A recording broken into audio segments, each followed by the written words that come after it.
ठीक है, हमने किया, तुम नहीं आई थी ना क्लास में, देखिए क्लास हमने डाली, ठीक है, हमने किया लखनऊ पैक्ट।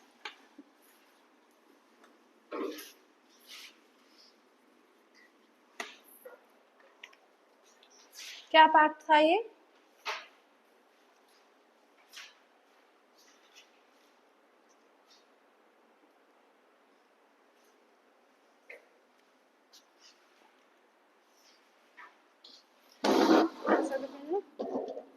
क्या पैक्ट था?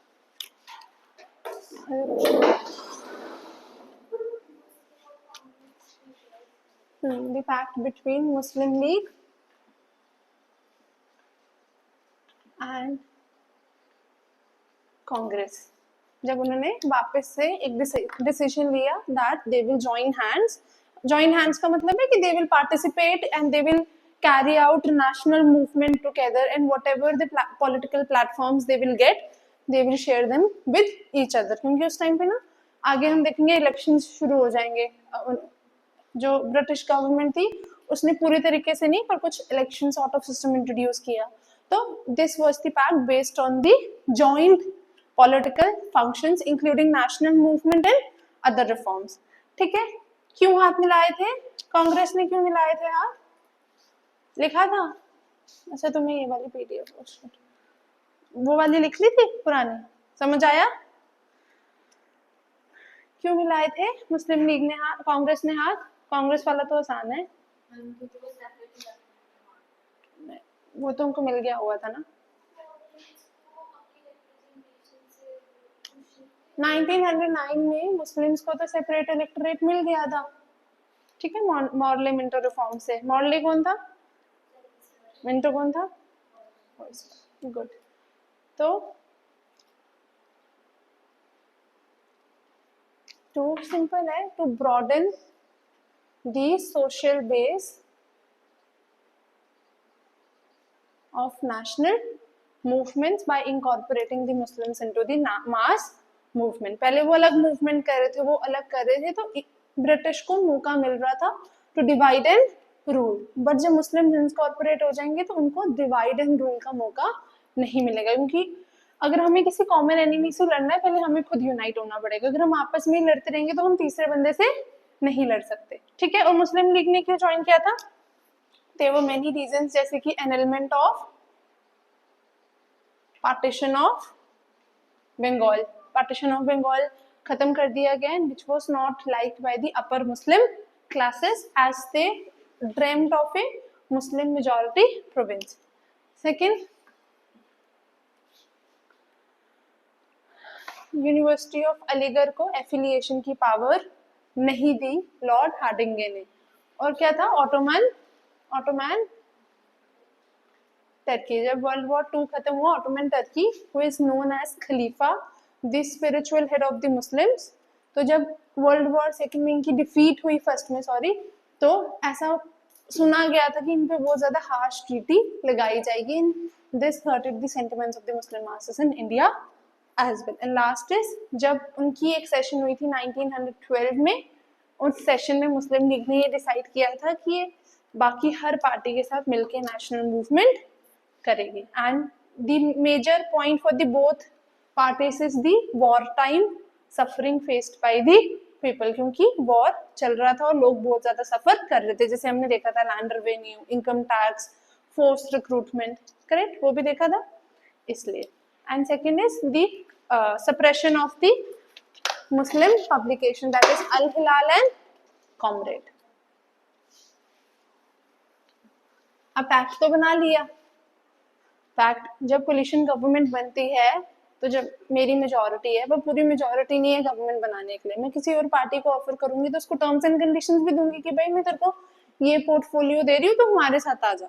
जैसे पीछे जब वो हुआ था, वो एक इंस्टाग्राम पे वायरल हुआ था ना कि कांग्रेस डेप्यूटी प्राइम मिनिस्टर उसको ऑफर कर रही है, हुई थी ना कुछ चीजें, तो वो क्या होता है पॉलिटिकली कोलिशंस बनाने के तरीके, तो इसके भी कुछ प्रोविजंस होंगे। तो now we will study the provisions of the Lucknow pact. पहला प्रोविजन कि कांग्रेस ने ये डिमांड एक्सेप्ट कर ली that we will also provide separate electorate, क्योंकि ये डिमांड मुस्लिम मासेस की थी, बिकॉज मेजर जो मुस्लिम एरियाज थे वो मुस्लिम डोमिनेटेड थे। तो सबसे पहले कांग्रेस ने ये डिमांड उनकी एक्सेप्ट कर ली कि हम आपको सेपरेट इलेक्टोरेट दे देंगे, ठीक है।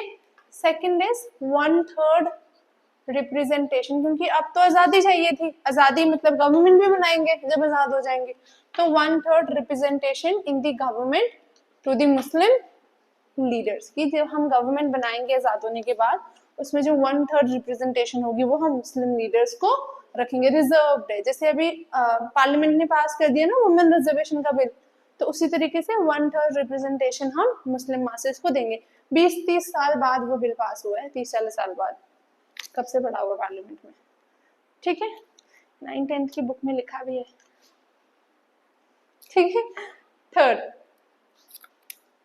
दे will fight together for the responsible government of India. Responsible government का मतलब होता है the government that is accountable to the people of India, that works for the welfare and for the people of India, और जिसको हम question पूछ सकते हैं कि भाई अगर आपने ये किया तो क्यों किया। Third provision was this, done.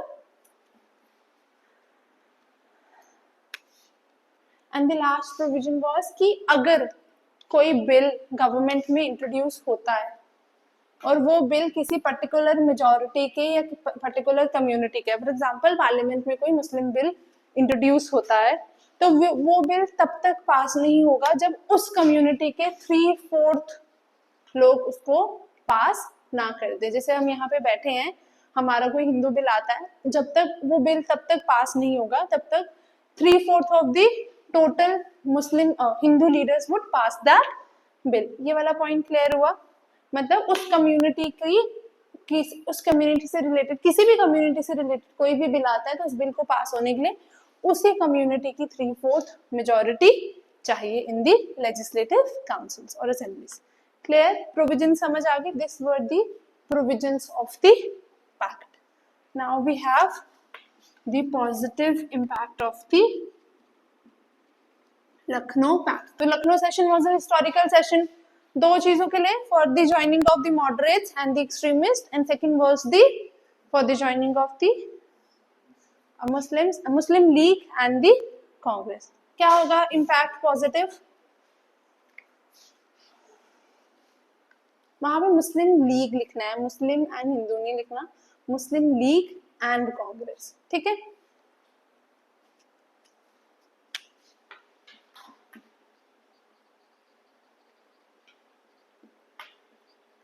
Involvement in national movement will increase because now there are more leaders who can involve more people, and अब दो कम्युनिटी साथ में आ गई तो ज्यादा इश्यूज डिस्कस हो सकते हैं उस कम्युनिटी के भी और जो प्रीवियस कम्युनिटी थी उसके भी, तो इन्वॉल्वमेंट जो है नेशनल मूवमेंट में वो बढ़ जाएगी। Second, same social base of national movement will increase. जो हमने प्रॉब्लम्स लिखी ऊपर वो हमने इम्पैक्ट में सुधार के लिख देनी है। The social base of the national movement was increased, ठीक है। थर्ड, और क्या होगा?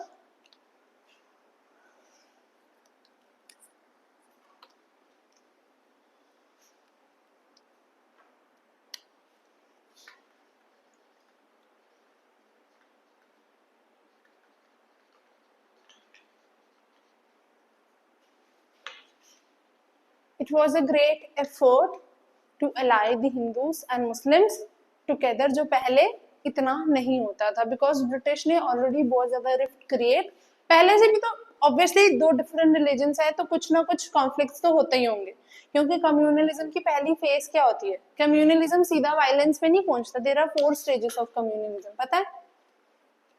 पहली स्टेज होती है कि हमारे रिलीजन है, हमारे इंटरेस्ट हमारे हैं, तुम्हारे रिलीजन के तुम्हारे इंटरेस्ट तुम्हारे। सेकंड है मेरे इंटरेस्ट तुम्हारे रिलीजन के मैच नहीं कर सकते, तुम्हारे इंटरेस्ट मेरे रिलीजन के इंटरेस्ट से मैच नहीं कर सकते। थर्ड में आता है कि जो पहले हमने क्या बोला, मैच नहीं कर सकते। थर्ड में आता है कि जो इंटरेस्ट है वो कॉन्फ्लिक्टिंग है, कि अब जो इंटरेस्ट हमारे अलग अलग हैं वो एक तो मैच तो करते नहीं और उनमें कॉन्फ्लिक्ट भी है। And fourth leads to violence. Clear हुआ कम्युनलिज्म की स्टेजेस? जब अपने अपने इंटरेस्ट को लोग देखते हैं। सेकंड, हमारे इंटरेस्ट मैच नहीं करते।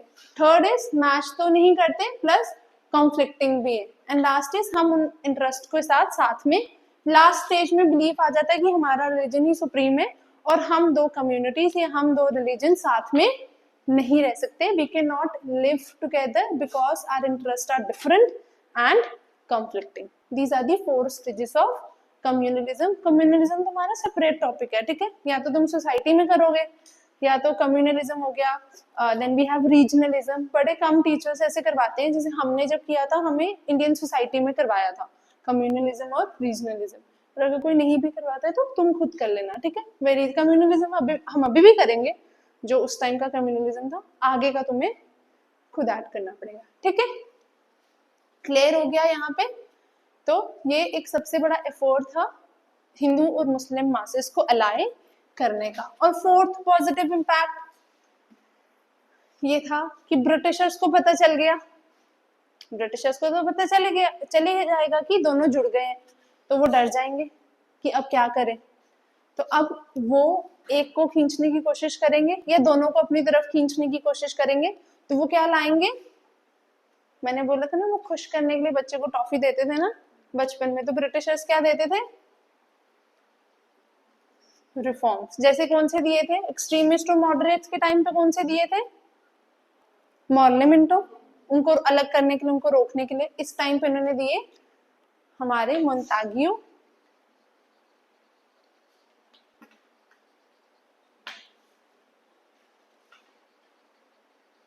क्लेम्सफोर्ड reform, that is the government of India act 1919। Montagu कौन हुआ, सेक्रेटरी ऑफ स्टेट, क्लेम्सफोर्ड हो गया हमारा viceroy. And this reform focused on introduction of a responsible government in India. इस रिफॉर्म के तहत उन्होंने ये बोला कि हमारा इरादा इंडिया में पूरी उम्र रहने का नहीं है, हम इंडिया में एक रिस्पॉन्सिबल गवर्नमेंट लाना चाहते हैं और वो पता है वो हम ही ला सकते हैं, खुद नहीं ला सकते, इसलिए हम यहाँ पे रुके हुए हैं। So these reforms were introduced to intimidate the Muslim League and the Congress, कि भाई हम अब अच्छा कर रहे हैं, आप क्यों कर रहे हो ऐसा।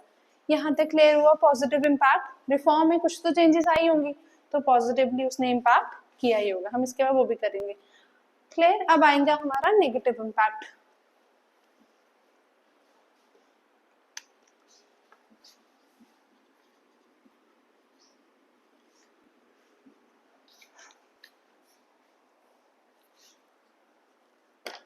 क्या होगा नेगेटिव इम्पैक्ट, सबसे पहला हमने प्रोविजन क्या किया था, सबसे पहला सेपरेट इलेक्टोरेट। तो कांग्रेस ने सेपरेट इलेक्टोरेट एक्सेप्ट कर लिया, तो कांग्रेस ने ये भी एक्सेप्ट कर लिया that Muslims are a different community और सेपरेट मासेस।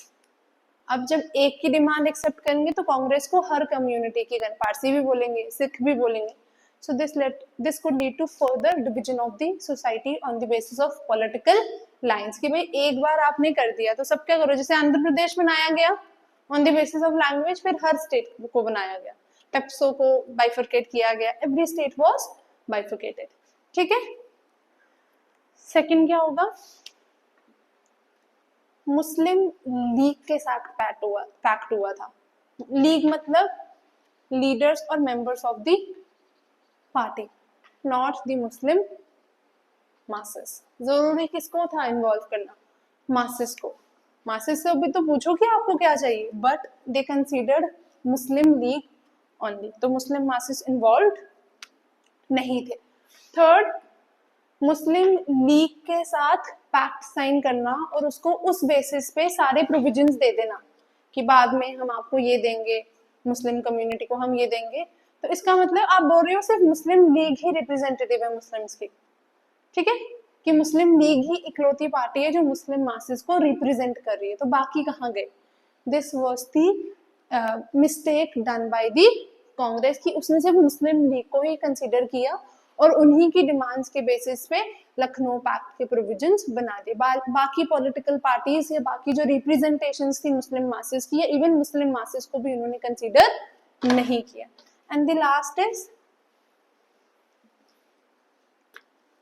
बहुत सारे लोग सेक्युलर भी थे और सोशलिस्ट भी थे, तो इस पैक्ट में ना किसी तरीके का सेक्युलरिज्म दिखा ना सोशलिज्म फीलिंग, और वो नेशनलिस्ट जो सेक्युलरिज्म की आइडियोलॉजी पे चलते थे या सोशलिज्म की आइडियोलॉजी पे चलते थे, उनको इग्नोर कर दिया गया। हो सकता है कुछ मुस्लिम मासेस डिफरेंट इलेक्टोरेट में मानते ही ना हो, कुछ लीडर्स चाहते ही ना डिफरेंट इलेक्टोरेट मिले, तो एक पर्टिकुलर कम्युनिटी, एक पर्टिकुलर पॉलिटिकल पार्टी की बात सुन के आप कैसे कर सकते हो। So this was the negative impact of the Lucknow pact. तो ये आपका था लखनऊ पैक्ट। समझ आया लखनऊ पैक्ट? कोई डाउट? हम आगे चलते हैं। Government of India act 1919।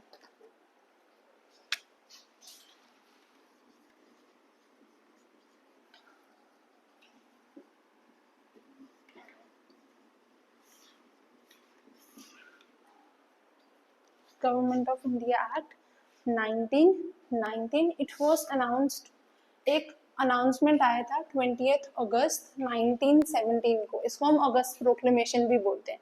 It is also known as August proclamation या अगस्त डिक्लेरेशन। ये हम एंड में करेंगे, ठीक है। क्या होता है? इस दिन ब्रिटिश गवर्नमेंट ने ये डिक्लेयर किया कि इनका जो ऑब्जेक्टिव है इंडिया में रहने का, वो रूल करना नहीं है, वो है इंट्रोडक्शन ऑफ रिस्पॉन्सिबल गवर्नमेंट। कि भाई हम यहाँ बसने नहीं आए हैं, यहाँ पे राजा और महाराजा थे, लोग सफर कर रहे थे, तो हम यहाँ पे इसलिए रुके हुए हैं क्योंकि हमें यहाँ पे एक रिस्पॉन्सिबल गवर्नमेंट इस्टेब्लिश करके जानी है, क्योंकि हम मॉडर्न है, हम नॉलेजेबल है, हम इंटेलिजेंट है, और इंडियन मासेस को भी इतनी अवेयरनेस नहीं है। तो ये हमारा रिस्पॉन्सिबिलिटी बनता है कि हम उनके लिए ये करके जाएं, ठीक है। So this announcement was made in 1917 and this act was drafted in 1919 and it came into effect in 1921। into effect आना का मतलब क्या होता है? लागू हो जाना। हम कभी बिल्स भी पढ़ेंगे ना, देखो the bill was passed in separate date होगी और इफेक्ट की अलग डेट होगी। ये वाला अगस्त 20 1917 को जब उन्होंने देखा कि लखनऊ पैक्ट में मुस्लिम लीग और कांग्रेस मिल चुकी है, अब उनको कुछ करना है, तो उन्होंने एक अनाउंसमेंट की, एक वेग अनाउंसमेंट थी, फेक ही अनाउंसमेंट थी, उनके वैसे कुछ कर नहीं रहे थे कि हम इंडिया में बसने नहीं आए हैं, हम चाहते हैं कि हम इंडिया में एक रिस्पॉन्सिबल गवर्नमेंट एस्टैब्लिश करें और इसलिए हम यहाँ पे रुके। और उस अनाउंसमेंट को या इस डिक्लेरेशन को इनटू फॉर्म में लाने के लिए, डिक्लेरेशन कर दी, उसके लिए प्रोविजंस भी लाने पड़ेंगे, उन्होंने क्या इनैक्ट की? गवर्नमेंट ऑफ इंडिया एक्ट 1919, जो इनैक्ट तो 1919 में हुई थी पर इनटू फोर्स कब आई थी? 1921। कहीं पे भी इनटू फोर्स आया होगा तो इसका मतलब वो लागू उस दौरान हुई थी, ठीक है। जैसे आता है ना नोटिफिकेशंस में आता है विद इमीडिएट इफेक्ट, नोटिफिकेशन पे निकल गई है, किसने भरना है इस बार पेपर? अगले साल ही होगा, नवंबर में है ना, 12 नवंबर को है, पता नहीं 11th, हाँ हाँ 11th नवंबर को है पेपर प्रीलिम्स।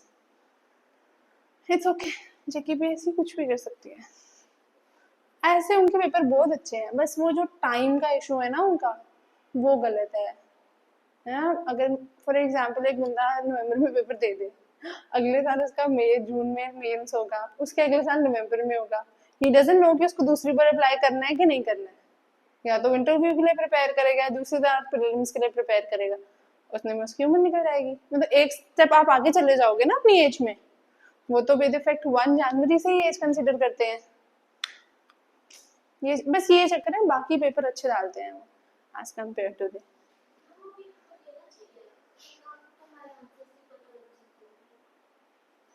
नहीं, मेंस तो बहुत दूर है। डोंट, अगर तुम तैयार हो तभी देना, डोंट वेस्ट योर अटेम्प्ट, क्योंकि हमारे पास तो लिमिटेड ही है। कोई जनरल, सब जनरल के, किसी के पास रिजर्वेशन तो नहीं है। बुरूंगी अच्छी नहीं लगती आजकल में, बन तो रही है वो पहाड़ी स्पीकिंग, जिनका पहाड़ी ओरिजिन है, अगर किसी के पास है तो बनवा लो ना, गवर्नमेंट प्रोवाइड कर रही है प्रोविजन, तो फिर सीट्स है 90, 80, 85 वो भरेंगे। कट ऑफ हमेशा डिपेंड करता है पेपर कैसा आया है, पेपर पे। पेपर मुश्किल आएगा तो कट ऑफ कम जाएगा, पेपर इजी आए, देखो जब पेपर मुश्किल आता है तो 80 तक जाता है, 80 90, इजी आता है तो 100 फॉर जनरल कैटेगरी, 195 इतना जाता है अप्रॉक्स, क्योंकि 120 मार्क्स का होता है ना, इस तरीके से होता है, ठीक है। It's okay. तो प्रीलिम्स में तो वैसे भी वो नहीं होती ना, ज्यादा चक्कर नहीं होता, बाद में वो लगता है कोटा छोटा का। प्रीलिम्स निकालना आसान है, पता है, मुश्किल है मेंस। इनकी मेंस में दौड़ बहुत है, साथ साथ इनकी गलती है, साथ में पेपर लेते हैं। मेरे एक हफ्ते में 8 पेपर थे, मेरा 5 kg वेट कम हो गया था सिर्फ पेपरों के दौरान, 5-6 kg। इतनी इतनी देर में इतनी दौड़ है, ठीक है। ये चक्कर है मेंस का। यूपीएससी क्या करती है, सैटरडे संडे ऐसे पेपर देती है, यहाँ पे ये चक्कर बहुत है, ठीक है। अगर तैयार हो तो ही भरना, फॉर्म भर दो, तैयार लगेगा तो पेपर देना। फॉर्म भरने से अटेम्प्ट वेस्ट नहीं होता, अटेम्प्ट वेस्ट होता है जब आप अंदर जाते हो हॉल में और अटेंडेंस लगाते हो। फॉर्म भरने से सिर्फ पैसे वेस्ट होते हैं, अटेम्प्ट नहीं वेस्ट होता। ये भी कंफ्यूजन होती है बच्चों को, ऐसा कुछ नहीं, फॉर्म भर सकते हो। मेरी एक फ्रेंड थी, मेरे साथ ही दिया था उसने प्रीलिम्स, बड़ी देर से दिया उसने ना, पहला पेपर दे दिया। हमारे टाइम में पेपर बहुत मुश्किल आया था, बहुत ज्यादा, सबसे डिफिकल्ट पेपर था, क्योंकि उन्होंने इकोनॉमिक्स बहुत डाली थी, ऐसे डालते नहीं है जेकेपीएससी, हम करते नहीं इकोनॉमिक्स का डायनेमिक्स ज्यादा। उसने पहला पेपर देखा मुश्किल, उसने दूसरा दिया ही नहीं, सी सेट में देख ही नहीं आई, और सी सेट आसान आया था हमारे टाइम पे, ठीक है। तो it depends on the paper, कि पेपर आसान आया कि मुश्किल आया। मुश्किल आना is better, because it filters out those who have not prepared that effectively or that rigidly, ठीक है। ये मुश्किल, आसान आना पेपर खराब चीज है, तुम्हें पता है। तुम सोचोगे आसान पेपर है, बड़ी अच्छी बात नहीं, सब सिलेक्ट, फिर बहुत सारे लोग सिलेक्ट हो जाते हैं, कंपटीशन बढ़ जाता है, क्योंकि प्रीलिम्स क्लियर हो गया ना, मेंस के लिए तो हर कोई पढ़ ही लेता है। किसी ने ऐसे पेपर दे दिया, उसको तुक्के में प्रीलिम्स निकल गया, लेट्स बिलीव, तो वो खुश। मेंस में ऑब्वियसली जेकेपीएससी 2 महीने में तो होगा नहीं, 6 महीने है, मेंस के लिए तो बंदा पढ़ ही लेता है फिर। सो मुश्किल पेपर आना is better than easy paper आना। एक तो कट ऑफ नीचे आ जाएगा और लोग जल्दी फिल्टर हो जाते हैं, ठीक है। वैसा कुछ ये नहीं सोचा करो पेपर आसान आ जाए, पेपर मीडियम आए या मुश्किल आए, आसान आएगा तो तुम्हें कट ऑफ में प्रॉब्लम होगी, कट ऑफ फिर ऊपर जाएगा, है ना। और वहां पे नर्वसनेस की वजह से भी कितनी चीजें ऊपर नीचे हो जाती है, ठीक है। मेरे तो पानी भी पड़ रहा था, बारिशें थी, पुराना सा स्कूल था, जुलाई का मौसम, 30th नहीं, मैंने दिया था पेपर 30th जुलाई को, हमारा रिजल्ट आया था 17th अगस्त को। मुझे पता ही नहीं है, मैंने 4 दिन बाद देखा है, मुझे होगा ही नहीं, इतना मुश्किल था पेपर, ठीक है। पर वो कट ऑफ नीचे चले गया ना, मैं 95 मार्क्स थे बन गए थे, ठीक है। तो पेपर मुश्किल आएगा तो कट ऑफ अच्छा आता है, एंड स्कोप थोड़ा सा तो बढ़ जाता है। रिजर्वेशन के लिए आप लगा लो 20 मार्क्स नीचे चले जाओ, 20-30 मार्क्स, जितना जनरल कैटेगरी का होगा ना उसका 20-30 मार्क्स नीचे कर लो। ये है कि 36 सीट्स ही हैं जनरल की इस बार, वो देखा, 90 में से सिर्फ 36 सीट्स हैं जनरल कैटेगरी की। The features of this act,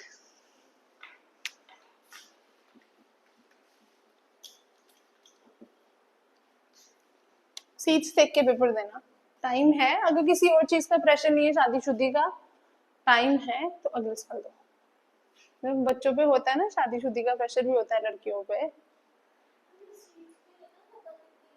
90 है ना, 90 सीट्स हैं टोटल, उस पिछली बार 70 थी, इस बार 90 है। जब मैंने दिया था उसकी पिछली बार, मैंने दिए थे पिछली की पिछली बार, उस टाइम में 240 थी, 240 थी, पर उन्होंने 210 ही भरी थी, क्योंकि वो पेपर भी 2-3 साल बाद हुए थे। वो एक ही पेपर हुआ था उसके बीच में जो स्क्रैप, एक तो 2019 में या 18 में पेपर हुआ था जो स्क्रैप हो गया था एब्रोगेशन के टाइम पे, वो कुछ सीन बना था, मेरे किसी नोन का निकला था, वो स्क्रैप हो गया था। तो उसके बाद एक 2020 में भी हुआ था, पर उसका रिजल्ट शायद बड़ा, उसमें भी कुछ चक्कर बना था। तो जो हमारे टाइम पे हुआ था वो वैलिड, मतलब प्रॉपर पेपर था जो हुआ था 2-3 साल बाद, तो बच्चा बहुत था, ठीक है। तो इट डिपेंड्स, अभी क्या पता अगले साल सीट्स ज्यादा हो जाए, मैं तैयारी पे भी डिपेंड करता है। तुम नहीं प्रिपेयर हो तो अटेम्प्ट क्यों वेस्ट करना है, अनटिल आपके पास कैटेगरी है, उनके पास अनलिमिटेड अटेम्प्ट्स होते हैं ना, 90 सीट्स हैं, 36 आर फॉर जनरल कैटेगरी, बाकी SC ST EWS में डिवाइड की गई है। ठीक है, वो पढ़ लिया करो, वो पहले पेज। ये चक्कर पता है क्या है, यहाँ पे बॉर्डर एरियाज को भी रिजर्वेशन है, बॉर्डर एरियाज के लोगों को भी रिजर्वेशन है, रेफ्यूजी रेफरेंस। अब सारे वहीं से आए हैं, हमारे पास डॉक्यूमेंट नहीं है, बस फर्क कितना है देखा जाए तो सभी ऑलमोस्ट सारे ही भाग के ही आए हैं पार्टीशन के टाइम पे। और तो यहाँ पे वो चक्कर है, ऐसा कुछ नहीं होता रिजर्वेशन में, आप जितने मर्जी लोग इंक्लूड करो। 55% की गवर्नमेंट ने सीलिंग तो लगाई हुई है ना, 55 60 हो गया, तो इससे ऊपर तो नहीं जा सकती ना। अगर पहाड़ी लोगों को भी इंक्लूड किया है तो 36 सीट जो तुम्हारी है वो 36 ही रहनी थी, चाहे वो इंक्लूड होते या नहीं होते, उनको तो ST कैटेगरी दी है ना, शेड्यूल्ड ट्राइब। इट्स ओके, ठीक है, ऐसा कुछ नहीं होता। पिछली बार की तो टॉपर्स जो थे वो तो जनरल कैटेगरी थे, शी वाज 2 लड़कियां टॉपर थी ना, एक शर्मा थी एक महाजन थी आई थिंक, इसमें टेंशन क्यों है, ठीक है। इसको हम बोलते हैं, मैं ये मार्कर खराब करती हूँ मुझे लगता है, Montagu-Chelmsford रिफॉर्म, ठीक है। Montagu was the Secretary of State and he was the Viceroy जिन्होंने ये एक्ट इनैक्ट की थी। अब हम करेंगे इसके फीचर्स, ठीक है। पहले इन्होंने फंक्शंस बढ़ा दिए थे और मेंबर्स बढ़ा दिए थे लेजिस्लेटिव काउंसिल में, अब इन्होंने सब्जेक्ट्स बढ़ा दिए हैं, और सेकेंडली इन्होंने सब्जेक्ट्स को डिमार्केट कर दिया। स्टेट सब्जेक्ट और यूनियन सब्जेक्ट अलग होते हैं अभी भी, उसी तरीके से उन्होंने प्रोविंशियल सब्जेक्ट और सेंट्रल सब्जेक्ट अलग कर दिए थे अंडर दिस एक्ट, ठीक है। मिटा दो, पहले उन्होंने सब्जेक्ट डिवाइड किए into central and into provincial. Then they further divided the provincial subject into transferred subjects. Yes, reserved. अब लग रहा है इसने पॉलिटिकल साइंस में मास्टर्स किया। एंड अच्छा, कल उन्होंने हिस्टोरिकल बैकग्राउंड, कितने खराब हो तुम लोग, हाँ तुम लोगों ने बताया भी नहीं कि तुमने पढ़ा है। ट्रांसफर्ड एंड रिजर्व सब्जेक्ट, तो कौन से ट्रांसफर्ड क्या होते हैं? हाँ पढ़ा था ना, जिनको गवर्नर एडमिनिस्टर करता है with the aid of his legislative council, कि भाई पहले वो लेजिस्लेटिव काउंसिल से सलाह लेगा फिर उस पर डिसीजन लेगा। एंड रिजर्व सब्जेक्ट्स कौन से होते हैं? जिसको भी गवर्नर एडमिनिस्टर कर रहा है पर उसको किसी की इंफॉर्मेशन, मतलब किसी की सलाह या किसी की एडवाइस लेने की जरूरत नहीं है। सो ट्रांसफर्ड सब्जेक्ट्स में governor is responsible to the legislative council, but under reserved subjects the governor is not responsible to the legislative council. responsible का मतलब जवाबदेही, कि आपने क्यों किया, इसमें वो नहीं दे सकता, मतलब इसमें इसका पूरा हक चलेगा पर उसमें उसको जवाब देना पड़ेगा। क्लियर हुआ? ट्रांसफर्ड और रिजर्व सब्जेक्ट्स, इस सिस्टम को हम बोलते हैं डायआर्की। क्या होता है diarchy? Double rule.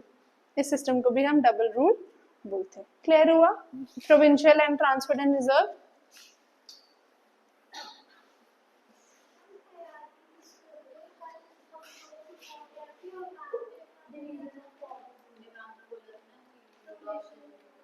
Dyarchy can be classified in many ways, जैसे division of power among two institutions, जैसे हमने डबल गवर्नमेंट किया था, ठीक है, दो अलग अलग पावर्स थी, जैसे यहाँ पे हो गया दो डिफरेंट पावर्स डिवाइड कर दी गवर्नर को, कि या हो सकता है एक ही बंदा दो अलग अलग तरीकों से अलग अलग पावर्स हैंडल कर रहा है, या दो बंदे या दो गवर्नमेंट साथ में कर रही है। जैसे आज के टाइम पे क्या है? फेडरलिज्म, ठीक है, डिवीजन ऑफ पावर है, हर कोई अपने अपने स्फीयर में काम करता है by the provision of the list, that is union, state, और तीसरी कौन सी है? कॉन्करेंट लिस्ट, ठीक है।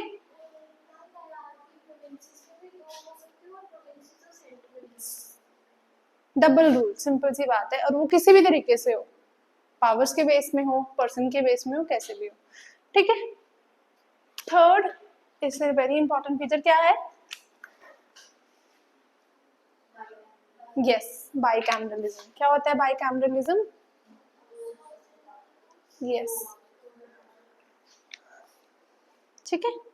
बाइकैमरलिज्म सिंपल सी बात है, जब जो प्रोविंशियल गवर्नमेंट या जो पॉलिटिकल इंस्टीट्यूशन होते हैं उनको दो हाउसेस में या दो पार्ट्स में डिवाइड किया जाता है, उसको हम बोलते हैं बाइकैमरलिज्म। यहाँ पे कौन कौन से इंडियन, यहाँ पे क्या था, इंडियन लेजिस्लेटिव काउंसिल किस में डिवाइड की गई? वो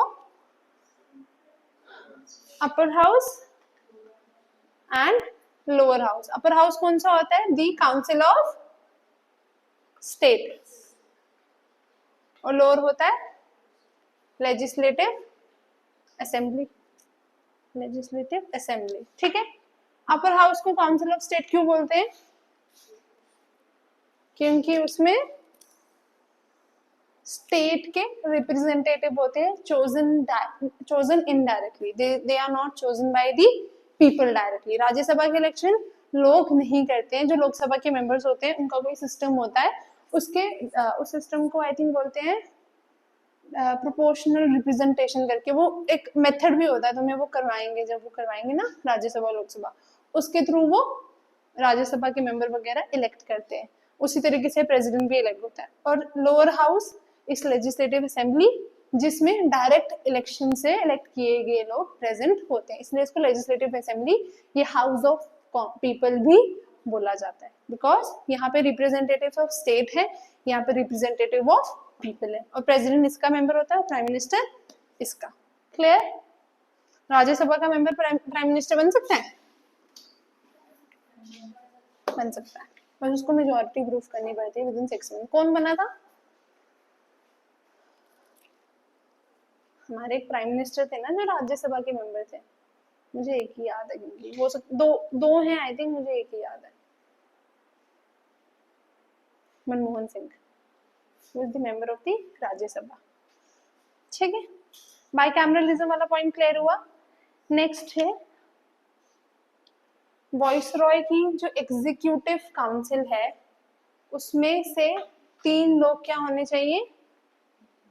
Indian, 3 people should be Indian, ठीक है।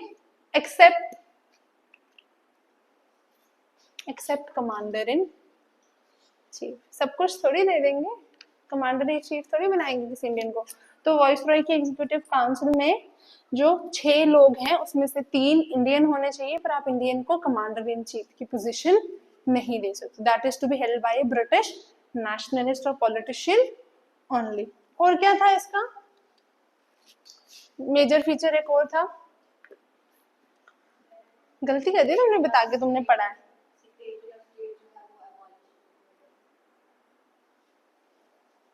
मेजर फीचर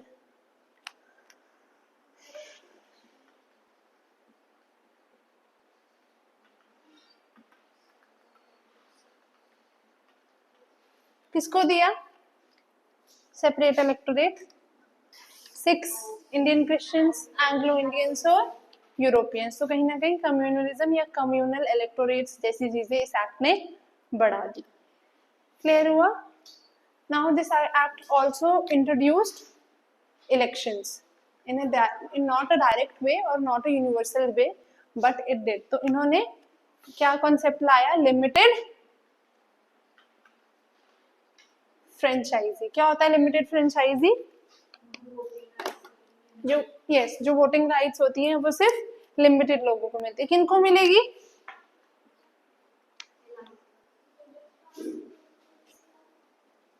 अच्छे से बोलो, मजा नहीं आया।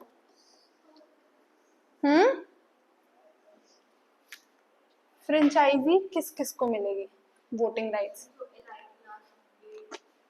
एलाइट क्लास कैसे कैसे क्लासिफाई करोगे? पहला सिंपल, जो टैक्स भर रहा है, ठीक है, और कितना भर रहा है, जितना ज्यादा टैक्स उतनी उसकी, और प्रॉपर्टी, यस, एंड एजुकेशन। बस इतने तुक्के नहीं मारते। टैक्स तो वो प्रॉपर्टी में नहीं आया? टैक्स, प्रॉपर्टी एंड एजुकेशन के बेसिस पे इन्होंने फ्रेंचाइजी प्रोवाइड करना शुरू कर दी and this was the first time a kind of indirect elections or indirect franchisee was introduced in Indian system. ठीक है, मिटा दो। लक्ष्मीकांत साथ साथ में पढ़ लोगे, पॉलिटिकल शुरू हो गया ना, लक्ष्मीकांत साथ साथ में बोलो, पढ़ जाएगी वरना नहीं पढ़ी जाती। ठीक है, नेक्स्ट वी हैव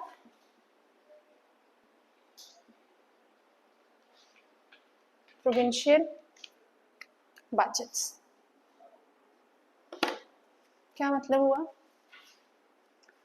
इंडिया में एक ही बजट आता है, सेंट्रल गवर्नमेंट आती है, स्टेट्स के भी जो उनको करना होता है वो उसी में होता है।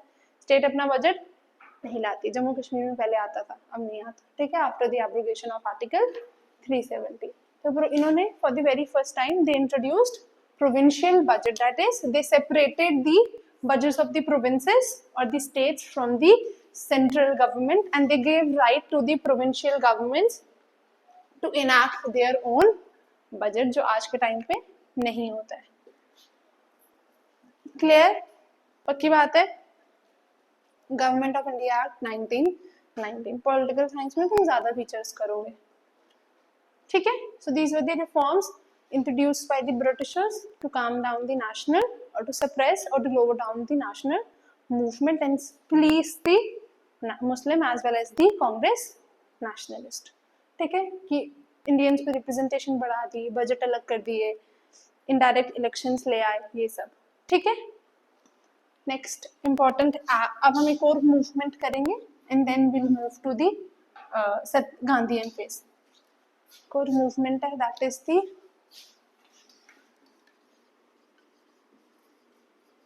बहुत सारे लोग इस मूवमेंट को स्किप कर देते हैं, लोगों को पता ही नहीं होता ये मूवमेंट भी है। तो ये कमीशन वाले जो होते हैं ये हर मूवमेंट पकड़ लेते हैं। होम रूल मूवमेंट, नाम सुना है?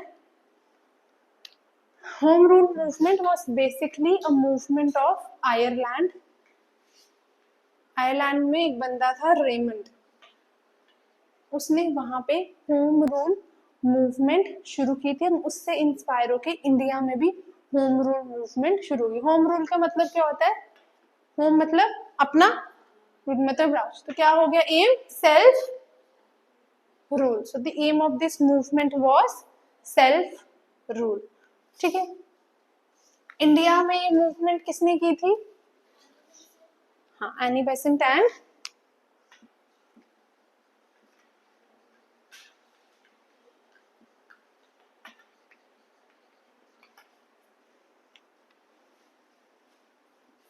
Any Besant and Tilak ji, इन दोनों ने इंडिया में ये मूवमेंट शुरू की थी, क्योंकि अभी कोई बड़ी मूवमेंट इंडिया में हो नहीं रही थी, कुछ ज्यादा हो नहीं रहा था, नेशनल मूवमेंट थोड़ी लोअर डाउन हो गई थी due to the world war first. तो बहुत, और वर्ल्ड वॉर फर्स्ट के दौरान लोग बहुत ज्यादा सफर कर रहे थे, तो वापस से नेशनल मूवमेंट को जगाने के लिए, रिवाइव करने के लिए, लोगों में नेशनलिज्म लाने के लिए, क्योंकि एक बार फेल हो जाओ ना तो दूसरी बार क्या होता है, इंकरेजमेंट कम हो जाती है या आपका कॉन्फिडेंस कम हो जाता है। तो वापस से उस मूवमेंट को जगाने के लिए उन्होंने इंडिया में होम रूल मूवमेंट शुरू की, that is Annie Besant and Tilak ji. दोनों की अलग अलग मूवमेंट है, अलग अलग तरीके से की थी, हम एक एक करके दोनों की करेंगे। ठीक है, सबसे पहले हम करेंगे होम रूल मूवमेंट ऑफ तिलक। ठीक है, ये शुरू हुई थी 20 अप्रैल 1916 को। इन्होंने शुरू की थी बेलगांव से। कहाँ है बेलगांव? कर्नाटका। एक बार लिखवाया है ये मैंने, बेलगांव कर्नाटका कहीं तो लिखवाया है, मुझे बहुत अच्छे से याद है। It is in Belgaum in Karnataka. Monday को टेस्ट दे रहे हो ना? मंडे को देना है कि नेक्स्ट वीक देना है? सैटरडे को टेस्ट नहीं ना लिया है इस हफ्ते? कल अगर मैं 1 घंटा लेट होती मैं उंगली काटनी पड़ती, मुझे लग रहा था।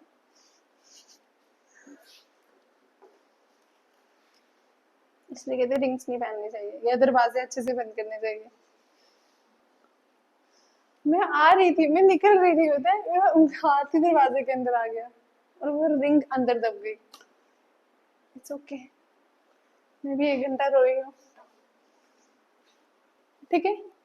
और हमारे वहाँ पे ना शॉप्स खुलती नहीं 11 बजे से पहले, सिटी वाला एरिया ना वहाँ खुल जाती है, वहाँ पे लोग सोए होते हैं मुझे लगता है। तो फिर उसने काटी, फिर मैं उससे पूछी तो मेरी उंगली तो नहीं कट जाएगी, वो हंस रहा था मेरे पे। So this was started on 20th April 1916 from Belgaum in Karnataka. ठीक है। इस मूवमेंट के हेडक्वार्टर्स थे पूना में, दैट इज इन महाराष्ट्र। सो कहाँ कहाँ पे इस मूवमेंट का सेंटर होगा? महाराष्ट्र, एक्सेप्ट बॉम्बे। बॉम्बे में ये मूवमेंट नहीं थी। सेकंड हो जाएगा हमारा कर्नाटका, जहां से मूवमेंट शुरू हुई थी। एंड एडिशनली सेंट्रल प्रोविंस, ये हमारा जो उत्तराखंड से नीचे वाला एरिया होता है ना, central province. And last we have one more Bihar. इन 4 जगहों पे ये मूवमेंट सबसे ज्यादा बढ़ाई गई थी और कैरी आउट की गई थी। अब इस मूवमेंट को प्रमोट करना था, प्रमोट कैसे होगी? लोगों तक कैसे पहुंचेगी? तुम्हें कोई चीज लोगों तक पहुंचानी है, कैसे पहुंचेगी? न्यूज़पेपर्स। कौन से न्यूज़पेपर्स यूज होंगे इस मूवमेंट के लिए? नाम, न्यूज़पेपर का नाम बताओ। नोट्स लिख लिए ना पिछले वाले? Yes, Kesari and Mahratta. So Tilak ji used Kesari and Maharatha to proliferate the ideas of the movement. ठीक है, मिटा दो महारथा, MAHARATTA, इसलिए उस टाइम पे मैंने बोला न्यूज़पेपर्स याद रखना। सो तिलक जी यूज केसरी एंड, क्योंकि इनके पास ज्यादा बेस तो थी नहीं, कोई पॉलिटिकल प्लेटफॉर्म भी नहीं था, पर लोगों तक तो मूवमेंट पहुंचानी थी। सो ही used the newspapers. Tilak ji ने इस टाइम पे एक statement the, Indian was like a son who had grown up and attained maturity. It was right now that the trustee of or the father should give him what was his due. क्या मतलब हुआ? बच्चा बड़ा होता है तो father उसको सौंप देता है ना बिजनेस, या बेटा तू हैंडल कर, या जॉब करता है भेज देता है। तो तिलक जी भी बोलते हैं इंडियन हम जो लोग हैं, हम भी एक सन की तरह थे आपके, हम आपके बेटे थे, और अब हम बड़े हो चुके हैं, हम मेच्योर हो चुके हैं कि हम खुद को संभाल सके। तो अब आपकी एज अ फादर और अ ट्रस्टी आपकी रिस्पॉन्सिबिलिटी है कि आप हमें हमारा हक दो और आप चले जाओ। बेटा भी जब बड़ा होता है वो अपना हक मांगता है, अपना काम करता है, फादर उसको हक देते हैं। उसी तरीके से तिलक जी ने भी बोला था Indians are also like that son, और जिसने मेच्योरिटी पा ली है और अब उसका हक है कि उसको उसकी जो ड्यू थी या उसका जो हक था वो दे दिया जाए। दिस वॉज द स्टेटमेंट और this was the justification of Tilak ji regarding the home rule movement, कि हम क्यों सेल्फ रूल लाना चाहते हैं, कि अब हम इतने मेच्योर हो गए, इतने बड़े हो गए कि हम खुद को रूल कर सके। ठीक है, तो अब मूवमेंट है, तो मूवमेंट चलाने के लिए पॉलिटिकल प्लेटफॉर्म चाहिए या कोई ऑर्गेनाइजेशन चाहिए। तो तिलक जी मूवमेंट को चलाने के लिए एक ऑर्गेनाइजेशन एस्टैब्लिश करते हैं, which is known as home rule league. And this was about the Tilak ji movement. क्या एम था, कहाँ कहाँ पे हुई, क्या जस्टिफिकेशन थी उनकी सेल्फ रूल को एस्टैब्लिश करने के लिए, और कौन सी ऑर्गेनाइजेशन उन्होंने इस मूवमेंट के तहत बनाई। कोई डाउट तिलक जी की मूवमेंट में? थोड़ा थोड़ा ही है पर पता होना चाहिए। ठीक है, उनके वो क्वेश्चन में डाल सकता है कि नॉन कॉपरेशन मूवमेंट जो सबसे पहली बड़ी मूवमेंट थी, उससे पहले कौन कौन सी मूवमेंट्स हो चुकी थी, या उससे पहले कौन कौन सी लेयर्स थी या फेजेस थे नेशनलिज्म के जो हमारे देश में आए, इवेंट्स से जो आए, तुम उसमें ये मेंशन कर सकते हो। Next we have the movement of Annie Besant. She was a British nationalist, a socialist, a right activist। Right activist कौन हुए? जो लोगों की राइट्स के लिए लड़ते हैं, ठीक है, एक्सेट्रा। मतलब ये कहीं ना कहीं लोगों के वेलफेयर के लिए, लोगों के हक के लिए और इंडिपेंडेंस के लिए लड़ाई करती थी। इन्होंने अपनी मूवमेंट शुरू की थी सितंबर 1916 में, इन्होंने अपनी होम रूल मूवमेंट शुरू की थी, और इनकी मूवमेंट को all India home rule movement बोला जाता है, because of the extent of its spread and severity. काफी ज्यादा इनकी मूवमेंट बढ़ गई थी, इसलिए इनकी मूवमेंट को all India home rule league, home rule movement बोला जाता है। तिलक जी की को नहीं बोला जाता। और इनके यहाँ पे क्या एस्टैब्लिश होगा, all India home rule league, जो इन्होंने ऑर्गेनाइजेशन एस्टैब्लिश की थी मूवमेंट को कैरी आउट करने के लिए, that is known as all India home rule league. तो वो आपसे पूछ सकता है कि किसकी मूवमेंट ऑल इंडिया थी, दैट वाज एनी बेसेंट। कहाँ से शुरू की थी इन्होंने, मद्रास से, and RDR place there was their main centre. इन्होंने मूवमेंट शुरू की थी मद्रास से and RDR was their main centre. But इनकी मूवमेंट का डिस्टिंक्टिव फीचर ये है कि it spread through out the country including Bombay. तो वो मूवमेंट, तिलक जी की जो मूवमेंट जहाँ नहीं थी, ये हर पार्ट में पहुंच गई एंड लोगों को इसने एक्टिव किया इन द नेशनल मूवमेंट। मिटा दो,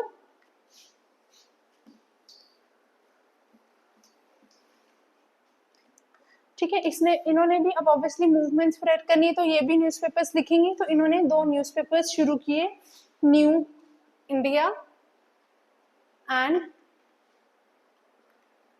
कॉमन व्हील। इन्होंने ये 2 न्यूज़पेपर शुरू किए, दोनों इंग्लिश न्यूज़पेपर्स थे जिनमें इन्होंने अपनी मूवमेंट की आइडियाज को प्रोलिफरेट करना शुरू किया। इनकी मूवमेंट बड़ी इसलिए थी दैट जवाहरलाल नेहरू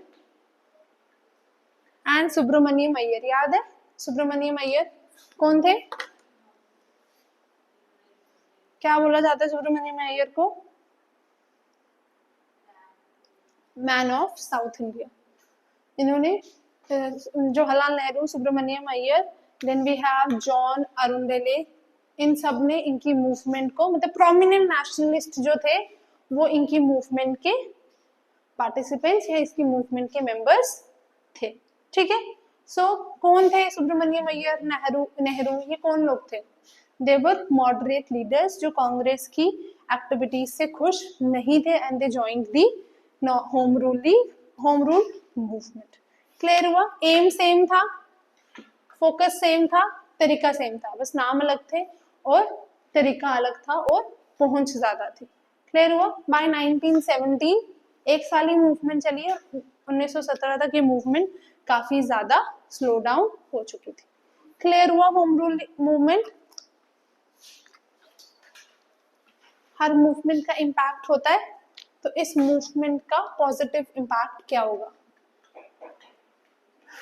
चलो बताओ।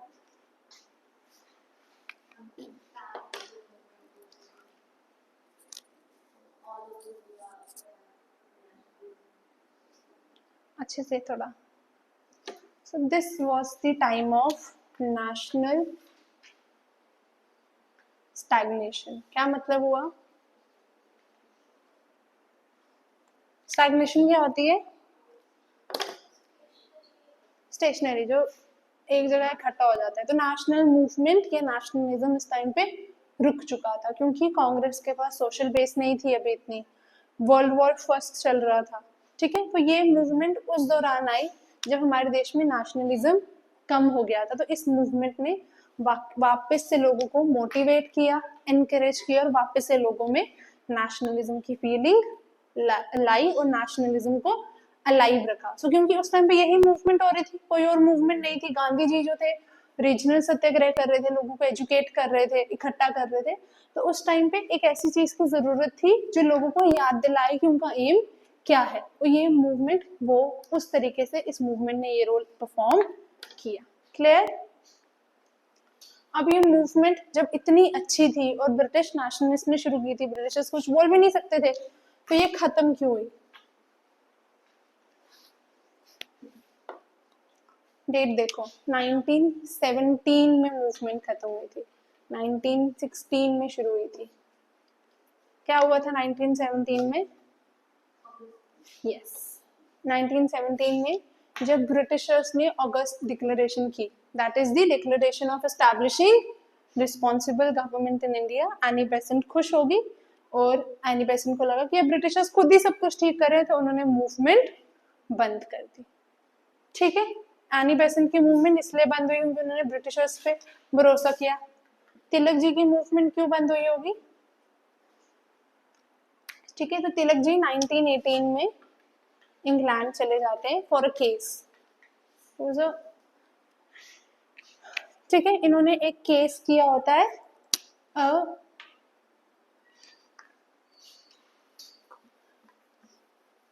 उसको हम बोलते हैं लाइबल केस। क्या होता है लाइबल केस? Against Valentine चायरोली।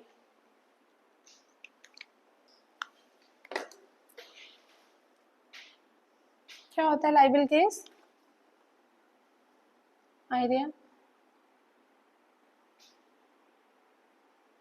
किसी ने वो किया है यहाँ पे? लॉ शॉ पढ़ा है थोड़ा? Libel case is defamation case. अगर आपकी कोई बुक है जिसमें आप किसी के बारे में कुछ गलत लिख रहे हो तो वो बंदा आप पे केस कर सकता है। तो वैलेंटाइन चिरोली ने एक बुक लिखी थी, इंडिया अनरेस्ट, इंडियन अनरेस्ट। उस बुक में इन्होंने तिलक जी को बोला था that Tilak ji is the father of Indian unrest and this statement was considered as a defamation by Tilak ji. उन्होंने लाइबल केस फाइल किया था अगेंस्ट वैलेंटाइन चिरोली। तिलक जी के साथ साथ इन्होंने स्वामी दयानंद सरस्वती के बारे में भी लिखा था। तो इसके खिलाफ तिलक जी ने इन पे केस किया था और इस केस के सिलसिले में वो 1918 में इंग्लैंड चले जाते हैं और उनकी मूवमेंट खत्म हो जाती है। क्लियर? तिलक जी और एनी बेसेंट का क्लियर हुआ? एनी बेसेंट की क्यों खत्म हुई और तिलक जी की क्यों खत्म हुई? अब हम थोड़ा सा वो कर लेते हैं ऑगस्ट प्रोक्लेमेशन, ठीक है?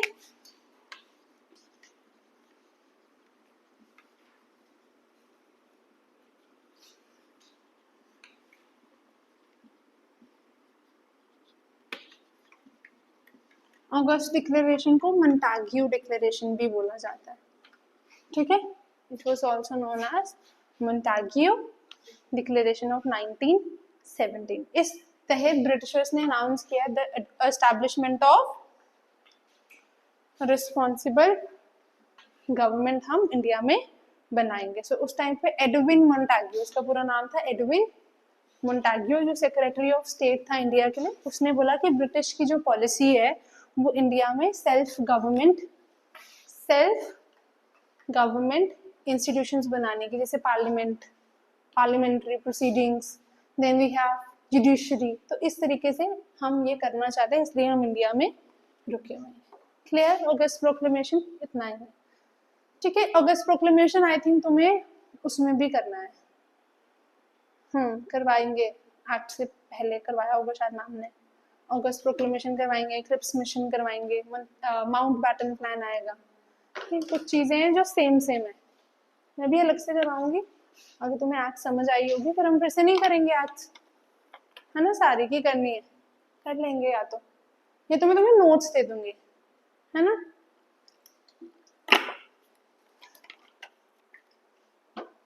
क्लियर हुआ? This was about the national movement which happened during the phase of 1905 to 1990. आगे बढ़े अब।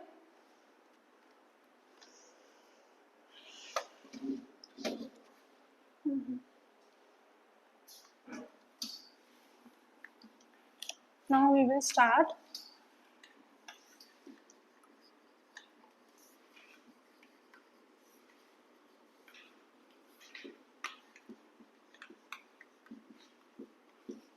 Struggle for swaraj 1919 to 27। उनके आगे जितनी भी इवेंट्स हुए हैं, जितनी भी मूवमेंट हुई है, उनका फोकस क्या था? स्वराज। तो हेडिंग डालने के लिए हम लिखेंगे स्ट्रगल फॉर स्वराज। अब 1919 से 27 के बीच में नेशनलिज्म बहुत ज्यादा बढ़ गया, बहुत ज्यादा अवेक हो गया, बहुत ज्यादा बढ़ने लगा। So what were the reasons behind the growth of nationalism after 1919? क्या होंगे? वो तो पर्टिकुलर मूवमेंट के लिए था ना, उसको छोड़ दो। उसकी वजह से तो एक्ट मूवमेंट लॉन्च होगी ना, वो तो मूवमेंट के दौरान हुआ था, ठीक है? जलियांवाला बाग इंसिडेंट जब हुआ था वो मूवमेंट के दौरान हुआ था, जो रोलैट सत्याग्रह चल रहा था। पहले आया था रोलैट एक्ट, उसके बाद शुरू हुआ था रोलैट सत्याग्रह, उसके दौरान जलियांवाला बाग हुआ था, उसके बाद नॉन कॉपरेशन मूवमेंट लॉन्च की गई थी। बहुत सारे लोग ये रोलैट सत्याग्रह स्किप कर देते। तो रोलैट एक्ट आई थी हमारे यहाँ पे और उसकी वजह से रोलाट सत्याग्रह यानी कि सत्याग्रह अगेंस्ट दैट एक्ट वो स्टार्टेड बाय गांधी जी, और वो सत्याग्रह बहुत बढ़ गया था और ब्रिटिशर्स ने कर्फ्यू वगैरह लगाए थे। उस दौरान जलियांवाला बाग इंसिडेंट हुआ और उस टाइम पे खिलाफत इशू बहुत ज्यादा बढ़ चुका था, वो ऑटोमन टर्की वाला। दोनों ने फिर नॉन कॉपरेशन खिलाफत मूवमेंट लॉन्च करने की सोची थी। क्रोनोलॉजी में कंफ्यूज नहीं होना है, ये छोटी छोटी मूवमेंट है ना, एक तो कोई बताता भी नहीं है, बुक्स में भी नहीं लिखी होती अच्छे से, और हम भी स्किप कर देते हैं। ठीक है, ठीक है। सो this was the period post war, correct. War खत्म हो गया था, so post war period and growth of nationalism आपकी सब हेडिंग है। तो सबसे पहला पीरियड, ठीक है, वर्सनिंग। वॉर खत्म हुआ था, वॉर के दौरान भी इकोनॉमिक कंडीशंस वर्स हो गई थी और बाद में भी होगी। तो पहला रीजन था वर्सनिंग इकोनॉमिक कंडीशंस। कैसे होगा? तो पोस्ट वॉर पीरियड के बाद जब वॉर खत्म हो गया तो इंडिया की हर सेक्शन ने, हर कम्युनिटी ने बहुत ज्यादा इकोनॉमिकली सफर किया। कैसे? पहला पॉइंट, वॉर के टाइम पे ब्रिटिशर्स को इनहैंस प्रोडक्शन चाहिए थी, करेक्ट। ज्यादा प्रोडक्शन चाहिए थी to meet their war and soldiery needs. War equipments हो गए, जूते हो गए, कपड़े हो गए, ठीक है। तो अब वॉर के दौरान आधी ब्रिटिश पॉपुलेशन तो वॉर में थी, तो अब उनको प्रोडक्शन बढ़ानी थी, तो उन्होंने क्या किया, इंडियन इंडस्ट्रीज से उस टाइम पे प्रोडक्शन बढ़वाई, और इंडियन इंडस्ट्रीज को इस वजह से बहुत ज्यादा क्या हो गया, प्रॉफिट। पर तब ब्रिटिशर्स की जरूरत थी, अब ब्रिटिशर्स की जरूरत नहीं है, तो वो इंडियन इंडस्ट्रीज को वापस से शट डाउन कर देंगे या वापस से कस्टम ड्यूटीज बढ़ा देंगे। तो एक बार जिस बंदे को प्रॉफिट हो जाए थ्रू ट्रेड, तो वो तो सोचेगा ना उसको होते रहे। तो पहले इनको असलियत नहीं पता थी शायद, तो इनको इसके बाद असली में उनकी रियल फेस पता चल गया कि जब उनको जरूरत थी उन्होंने उनसे प्रोडक्शन ली, उनको प्रॉफिट हुआ, और वॉर टाइम के बाद उनको फाइनेंशियल क्राइसिस होने लगे बिकॉज कस्टम ड्यूटीज बढ़ा दी गई और गवर्नमेंट जो थी कुछ भी नहीं कर रही थी इंडियन इंडस्ट्रीज को प्रोटेक्ट करने के लिए। जैसे हमारी गवर्नमेंट इंडिया की अपनी इंडिजिनियस इंडस्ट्रीज को प्रोटेक्ट करने के लिए बाहर की चीजों पे कस्टम ड्यूटी ज्यादा बढ़ाएगी ताकि इंडियन गुड्स कंपैरेटिवली चीपर रहे, पर इंडियन इंडस्ट्रीज के लिए गवर्नमेंट ने कुछ नहीं किया, जबकि वॉर में जब उसको जरूरत थी वो कर रहे थे। तो अब इंडियन इंडस्ट्रियलिस्ट जो थे, जो बड़े बड़े इंडस्ट्रियलिस्ट थे, जो मैन्युफैक्चरर्स थे, उनको ये रियलाइज हो गया कि वो तभी प्रॉफिट कर पाएंगे जब हमारे देश में क्या होगी, इंडियन गवर्नमेंट। हम अपनी ही गवर्नमेंट के अंदर प्रॉफिट कर सकते हैं, ब्रिटिशर्स के अंदर नहीं कर सकते। पहला इकोनॉमिक इम्पैक्ट ये हुआ। दूसरा क्या होगा,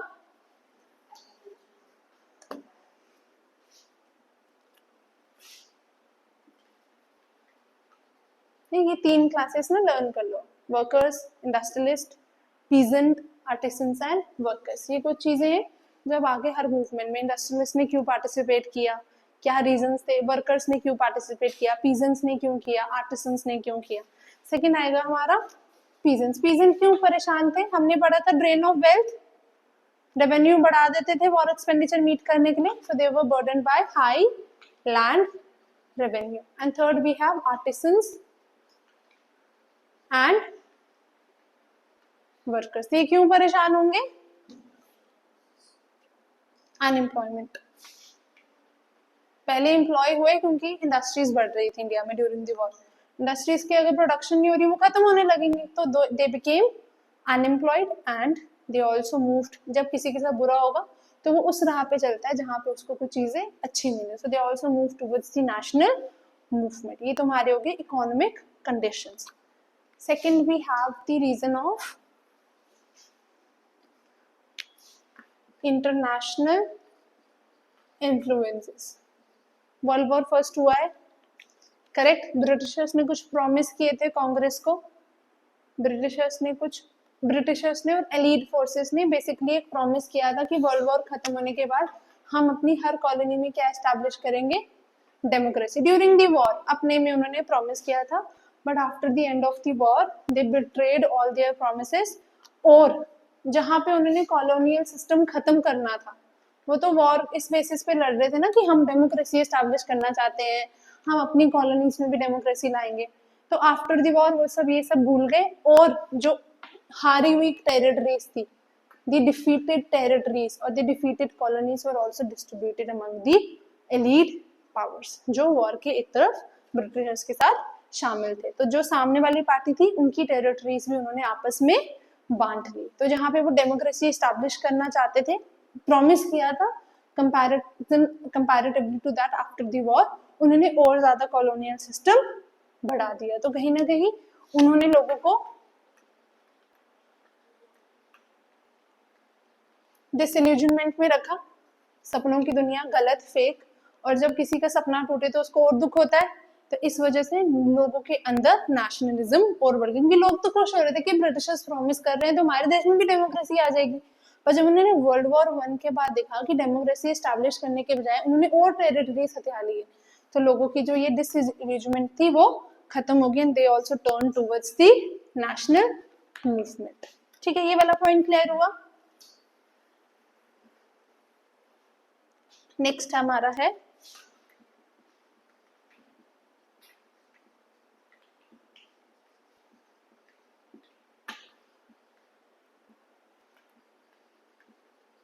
erosion of white man's prestige. क्या होगा इसका मतलब?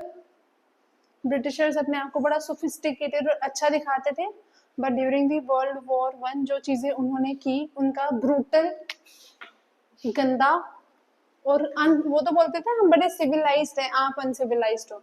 So during the war, their brutal and uncivilized face was exposed to the world, और लोगों को उनका सही चेहरा दिख गया। क्लियर? नेक्स्ट हमारा है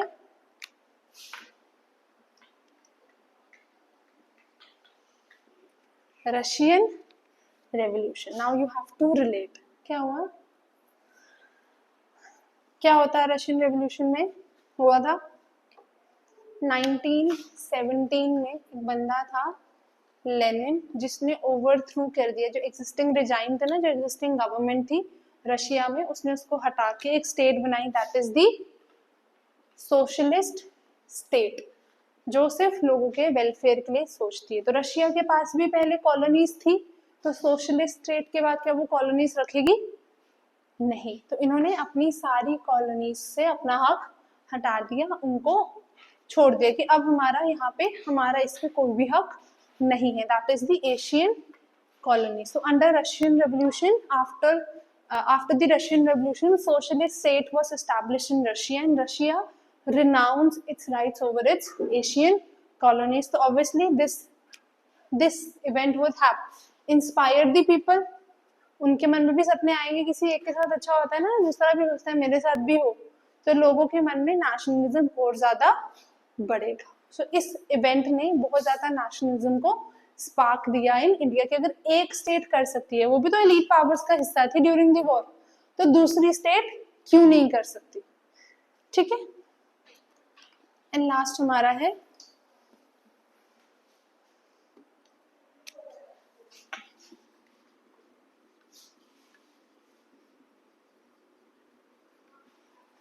मोंटेग्यू किम्सफोर्ड रिफॉर्म। अब इस रिफॉर्म के तहत सब्जेक्ट्स को डिवाइड कर दिया गया, provincial, central and further provincial into transferred and reserve. Government ने डिवाइड कर दिया, गवर्नमेंट ने बाइकैमरलिज्म भी इंट्रोड्यूस किया, गवर्नमेंट ने बहुत सारी चीजें दी, वोटिंग राइट्स भी दी to the property holders, to the tax paying communities and to the educated masses. ठीक है, जेंडर वुमेन को नहीं मिलती थी irrespective of the property and her education, women के पास राइट नहीं थी, ये याद रखना। ठीक है, इसमें गवर्नमेंट ने इंडियन मेंबर्स को भी बढ़ा दिया in the legislative council and the executive council. पर इस एक्ट ने कांग्रेस को सेटिस्फाई नहीं किया। जितनी मर्जी एक्ट आ जाए, उनका जो क्रूअल फेस था, जो एक्सप्लॉयटेटिव नेचर था या इंपीरियलिस्टिक नेचर था, वो कोई एक्ट नहीं चेंज कर पाए। तो इस एक्ट ने कांग्रेस को सेटिस्फाई नहीं किया, एंड कांग्रेस रियलाइज्ड कि चीजें तभी होगी जब उनकी गवर्नमेंट होगी, अपनी government, that is the self government. और अब हमें सेल्फ गवर्नमेंट के लिए लड़ना है। ठीक है, क्लियर हुआ ये वाला पॉइंट? इस ऑल ओवर दी वर्ल्ड उस टाइम पे नेशनल मूवमेंट बढ़ गई। सिर्फ इंडिया में नहीं, इजिप्ट में आफ्टर दी वर्ल्ड वॉर 1 बहुत सारी जो कॉलोनियल फोर्सेस उनके सही चेहरे सामने आ गए, उनके फेक प्रोमिसेस सामने आ गए। तो इजिप्ट में, then we have Turkey, then we have Arab countries, then we have northern Africa, then we have West Asia, then we have Iran, Afghanistan, Burma, China, Korea, Malaya, Indonesia, and last we have Philippines. इन सारी countries में colonial government थी, इन सारी countries में national movement due to the confluence of international influences, international events and the World War I. in सारी places में national movement बढ़ गई. So these were the reasons of the development or the growth of nationalism during the post-war period. बाकी event अगर तुम्हें कुछ question की demand है कि तुमने reason ज़्यादा लिखने तो तुम बाकी भी लिख सकते हो, printing press, education, वो सारा तुम इसमें repeat कर सकते हो. But these were the major reasons, ये लिखने ही लिखने हैं. लग रहा है कि कम है, क्वेश्चन की डिमांड ज़्यादा है, तब तुम ये लिख सकते हो. क्लियर हुआ मोंटेग्यू वाला, ये वाला पॉइंट. तो इन सारी कंट्रीज में नेशनल मूवमेंट बढ़ गई. हमारा नेक्स्ट है Gandhi ji and his idea of सत्याग्रह.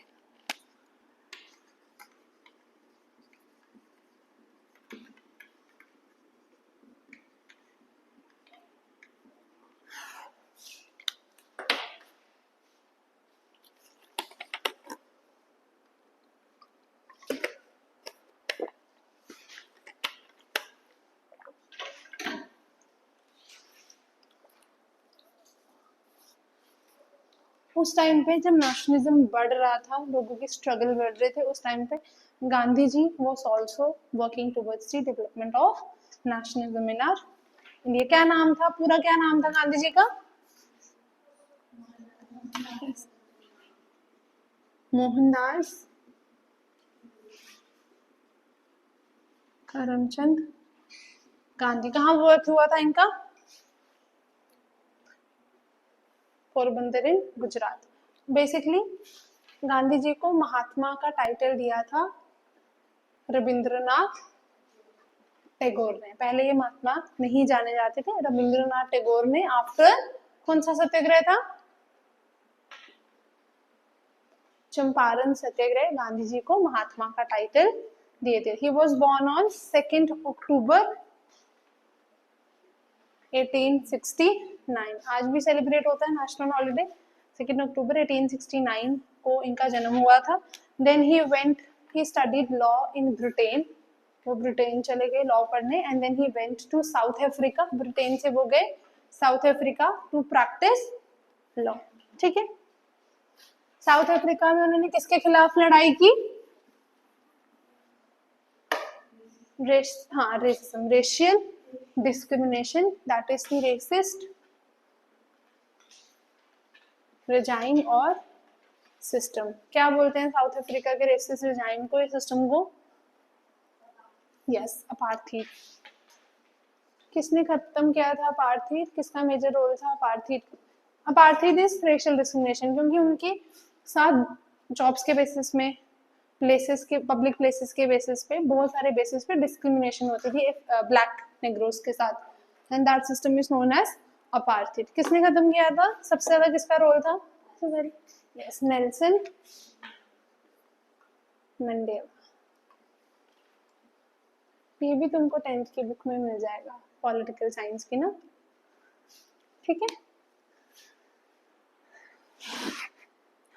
ठीक है. तो ये साउथ अफ्रीका जाते हैं और वहां पे इंडियंस भी होते हैं और नेग्रोस भी होते हैं. दोनों के साथ बहुत ज्यादा डिस्क्रिमिनेशन और बुरी चीजें होती है और उसके अगेंस्ट लड़ते हैं. During this struggle he evolve the method of satyagraha. क्या होता है सत्याग्रह? हाँ, based on truth and non violence. ठीक है. क्या, और यही मेथड उन्होंने इंडिया में भी यूज किया गया. क्या डेफिनेशन है सत्याग्रह की? If a person is true and the fight is against injustice, then there is no need to use physical violence. आप नहीं आए थे उस क्लास में शायद। मतलब अगर हमारी लड़ाई सही है, मैं सच्ची हूँ और जो मेरी लड़ाई है वो गलत के खिलाफ है, इनजस्टिस के खिलाफ है, तो मुझे वायलेंस यूज करने की कोई भी जरूरत नहीं है। एक सत्याग्रही जो है उसको रिवेंज नहीं लेना, उसको क्या करना है, ऑपरेसर का माइंड, ऑपरेसर की सोल को चेंज करना है। तो गांधी जी के लिए violence was the weapon of the strong, violence was the weapon of the coward people and the non violence was the weapon of the strong people. ठीक है। इंडिया कब आए वो वापस? यस, 1915 में वो इंडिया आए। उनको किसने सजेस्ट किया इंडिया का टूर करने के लिए? गोपाल कृष्ण, वो गोखले मत लिखना कृपया करके, गोपाल कृष्ण गोखले। गोखले से वैसे साउंड करता है ना, जैसे गुंडे टाइप से ना, तो पूरा लिखना है गोपाल कृष्ण गोखले। उन्होंने बोला कि अब इंडिया क्या टूर करो, जगह जगह पे जाओ और लोगों की कंडीशंस को जानो। वो घूमे, उन्होंने लोगों की कंडीशंस देखी और उनको लोगों के लिए सिंपैथी आई and he decided to lead the masses. ठीक है। और वो लीडर बन गए और एक सिंबल ऑफ इंस्पिरेशन बन गए लोगों के लिए, क्योंकि इन्होंने इररिस्पेक्टिव ऑफ जेंडर, कास्ट, सबकी मदद की। इवन अनटचेबिलिटी को खत्म करने के लिए उन्होंने खुद वॉशरूम्स धोए। सुना है? खुद वॉशरूम खुद, क्योंकि पहले अनटच जो दलित थे वही धोते थे, इन्होंने खुद वो सब किया है। So he became a symbol of the masses, a symbol of inspiration for everyone. Then he established Sabarmati ashram, Sabarmati ashram, which was the center of his satyagrah activities and training. कब किया? 1916 में। कहाँ पे किया? गुजरात में। क्यों किया था? तो teach and preach satyagraha to the people. Clear हुआ ये वाला पॉइंट? गांधी जी के बारे में थोड़ा सा लिखवा दिए, बाकी जब मूवमेंट करेंगे एड ऑन्स करते रहना, और एक खुद से अलग से ऐसे लिख के रख लो गांधी जी पे। ठीक है। नाउ विल डू रीजनल सत्याग्रह। यही सब लिखना है। कौन पॉलिटिकल गुरु थे, पॉलिटिकल सक्सेसर कौन था? जवाहरलाल। सेक्रेटरी कौन था? हाँ, महादेव देसाई। ये सारे पॉइंट्स तो मैच कर सकते हो। ठीक है। Now we have, before starting non cooperation movement, Gandhi ji began the system of regional satyagraha. सबसे पहला कौन सा है? चंपारण सत्याग्रह 1917। क्यों हुआ था ये? ओके, पहला point, this was the first peasant Satyagraha in India. वहां पे पूछा जा सकता है, बहुत सारे लोग कंफ्यूज हो जाते हैं और बहुत सारे लोग पढ़ते भी नहीं है चंपारण सत्याग्रह, क्योंकि ये आपको उसमें भी नहीं मिलेगा। क्या नाम है आपकी बुक का? बिपिन चंद्र। हाँ, बड़ा कम मिलता है। 9th-10th की बुक्स पढ़ोगे तो मिलेगा। So Champaran satyagraha was the first peasant satyagraha organised by Gandhi ji in India. क्यों हुआ था? Because peasants were forced to grow indigo. Indigo से क्या होता था? क्या होती है इंडिगो? इंडिगो होता क्या है? ब्लू डाई, नील। यस। तो उससे क्या होता है? कोई केमिकल आप ग्रो कर रहे हो तो सॉइल तो खराब होगी। तो पीजेंट्स को फोर्सफुली ब्रिटिशर्स अपने बेनिफिट के लिए इंडिगो ग्रो करने के लिए मजबूर करते थे। एक तो मजबूर करते थे, सेकंड क्या करते थे? ठीक है, ग्रो कर दिया, पीजेंट भी बोलेगा कि मुझे प्रॉफिट मिल रहा है, मैं ग्रो कर देता हूँ। पर एक सिस्टम था, तिन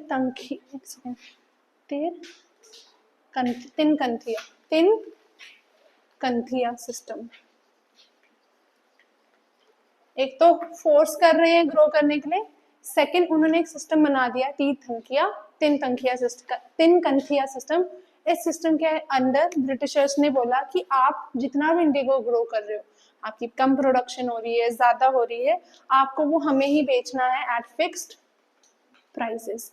एक तो लैंड उनकी, हाँ, जबरदस्ती वो ग्रो कर रहे हैं और उनको प्रॉफिट भी नहीं हो रहा, क्योंकि उनको फिक्स प्राइसेस पे ब्रिटिशर्स को बेचना पड़ रहा है। इस सिस्टम को हम बोलते हैं तिनकंथिया सिस्टम। मतलब कोई और इंडस्ट्रियलिस्ट को वो नहीं बेच सकते, चाहे वो उसको ज्यादा प्राइस क्यों ना दे।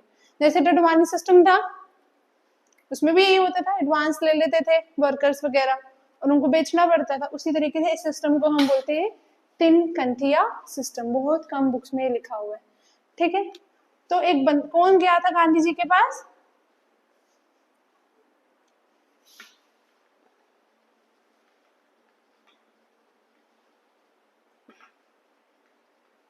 बाबू Rajendra Prasad was a peasant, resident of Champaran. He went to Gandhi ji और उन्होंने बोला कि हमें ये समस्या हो रही है, आप प्लीज हमें सपोर्ट करो, हमारे लिए सत्याग्रह करो। तो गांधी जी उनकी बात सुन के चंपारण जाते हैं और वहां पे सत्याग्रह लॉन्च कर देते हैं। इट बिकेम सक्सेसफुल, ठीक है। The Champaran was successful. Peasants की डिमांड्स को पूरी तरीके से ही नहीं, पर कहीं ना कहीं उन्होंने रिड्यूस तो उनकी एट्रोसिटीज को किया ही किया। अब ये सक्सेसफुल क्यों हुए होंगे Gandhi ji?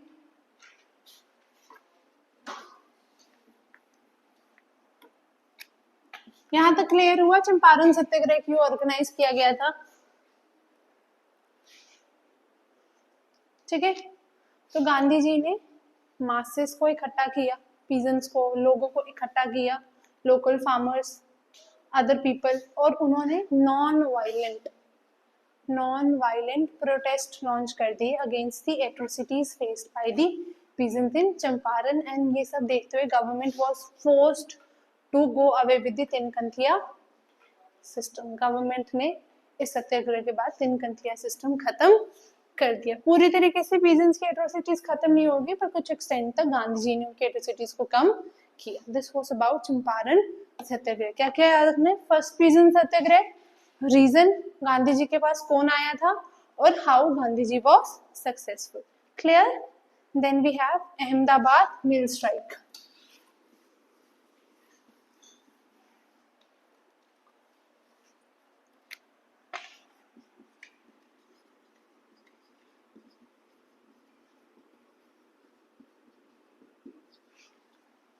Ahmedabad mill strike 1918। Mill मतलब फैक्ट्री।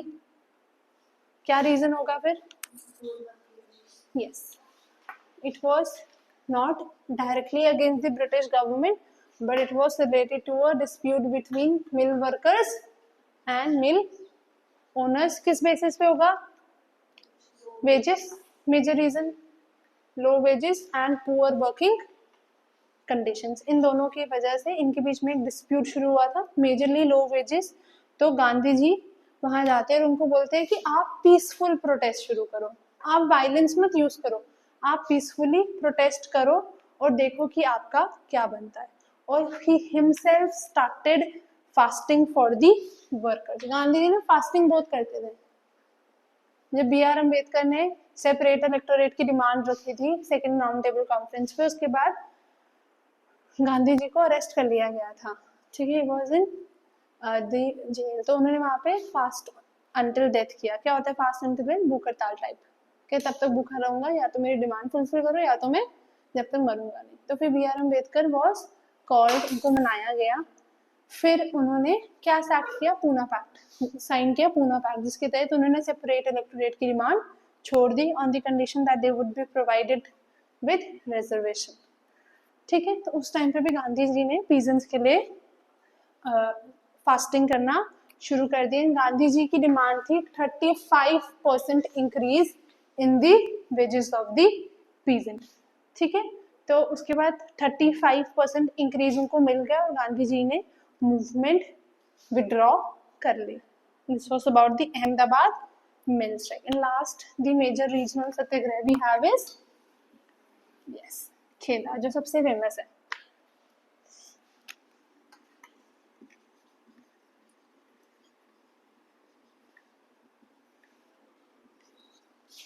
खेदा सत्याग्रह हुआ क्या था? खेदा में फेमाइन आया था। फेमाइन आया था due to crop failure. Crop fail हो गए थे, फेमाइन आ गया था, लोग मर रहे थे। तो एक तो क्रॉप फेल है, फेमाइन भी आ गया, लोग भी मर गए। पर गवर्नमेंट ने रेवेन्यू रेमिट करने से मना कर दिया, कि माफ करने से इस टाइम पे मना कर दिया। तो गांधी जी ने बोला उनको कि आप रेवेन्यू पे नहीं करोगे जब तक गवर्नमेंट उसको रेमिट नहीं करती। तो गांधी जी इस मूवमेंट में भी सक्सेसफुल हुए। पीजेंट्स ने पीसफुल प्रोटेस्ट किया और तब तक रेवेन्यू पे नहीं किया जब तक उनकी डिमांड फुलफिल नहीं की जाती। तो उसके बाद under the success of the movement only those peasants were to made to pay revenue who could afford it, जिनके पास पैसा था, जो बड़े बड़े पीजेंट्स थे, वही रेवेन्यू पे करेंगे। So खेदा Satyagraha was the beginning of the national awakening among the peasant, क्योंकि सबसे बड़ी पीजेंट की डिमांड, जो रेवेन्यू की डिमांड शुरू से रही है, वो इस दौरान पूरी की गई थी। And this Satyagraha is important because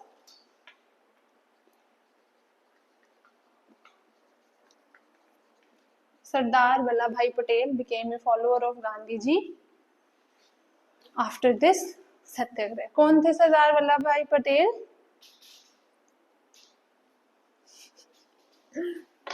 He was a nationalist leader जो बाद में,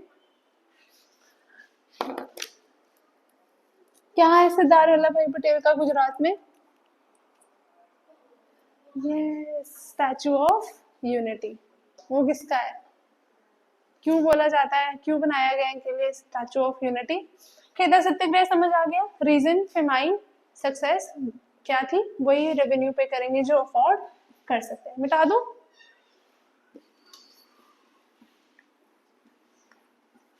क्यों बनाया था statue of unity Sardar Vallabh भाई पटेल के लिए? यूनिटी क्यों बनाया गया?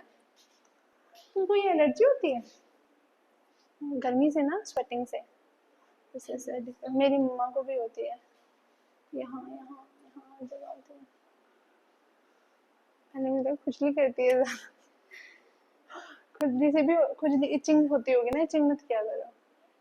हाँ, ओ बड़े लोगों को होता है यार, उनको सन से, मुझे सन से, मतलब मैं ज्यादा धूप में रहूँ तो मुझे सनबर्न हो जाता है। मैं रहती नहीं, मुझे माइग्रेन है। क्या होता है? क्यों बोला था statue of unity Sardar Vallabh भाई पटेल का? सरदार वल्लभ भाई was the person जिनकी वजह से majority of the Indian states joined the Indian Union after the partition।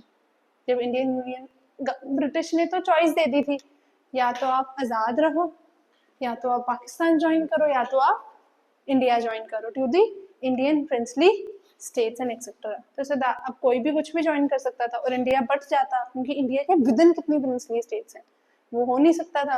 तो सरदार वल्लभ भाई हर किसी के पास गए हैं, उन्होंने सबको मनाया है। And due to his diplomatic relations and skills most of the Indian states joined Indian union. इसलिए इनको स्टैचू ऑफ, इनको यूनिटी के लिए कहा माना जाता है, इसलिए इनके लिए स्टैचू ऑफ यूनिटी बनाया गया था, which is the largest statue in India.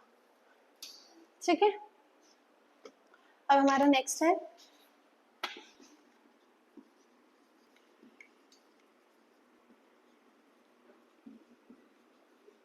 Importance of regional सत्याग्रह।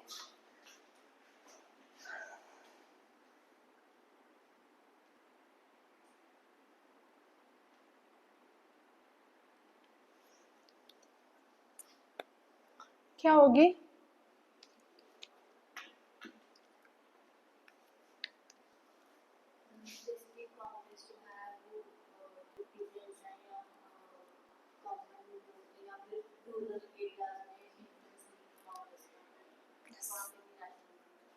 पहला पॉइंट यही है कि पहली बार किसी लीडर ने मासेस की और lower strata of the society, peasant क्या है, लोअर स्ट्राटा वर्कर्स, उनकी प्रॉब्लम्स को समझा और उनकी प्रॉब्लम को खुद सॉल्व किया। तो कांग्रेस, सॉरी, अभी हम नेशनल मूवमेंट की बात करें। नेशनल मूवमेंट की सोशल बेस बढ़ गई, पीजेंट को गांधी जी ने सपोर्ट किया, उनकी परेशानी हल की।